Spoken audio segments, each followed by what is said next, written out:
سافرت دهب ولسه جايه من كام يوم. انا بروح دهب ببقى عايزه اخد قرارات جديده في حياتي شويه، وبما اني من الشخصيات المتردده، في جمله لما قريتها اثرت فيا شويه.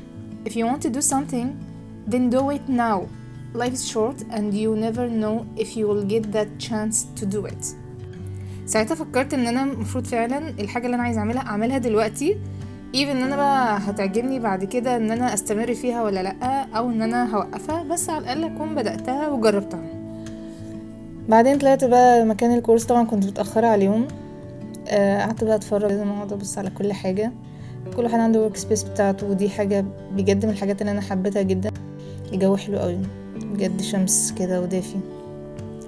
قعد الباشمهندس يحيى بقى هو الباشمهندس اللي بيدينا الكورس، قعد بقى يفهمنا بقى الدنيا عامله ازاي، الخشب، الجاينرز، كل حاجه.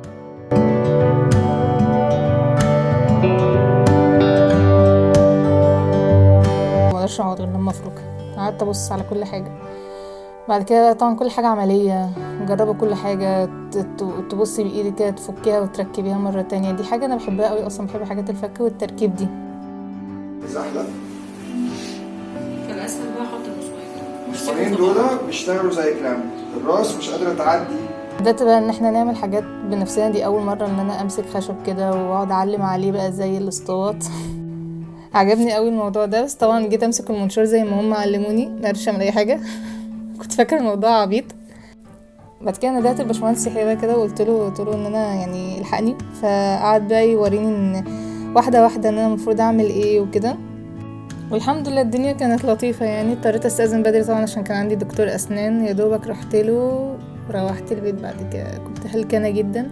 في اي كومنتات او حاجات ممكن تساعدني اكتر ان انا يعني اطور من الفلوجز دي، ممكن تكتبولي في الكومنتس، وان شاء الله يعني بقى الدنيا احسن بكتير.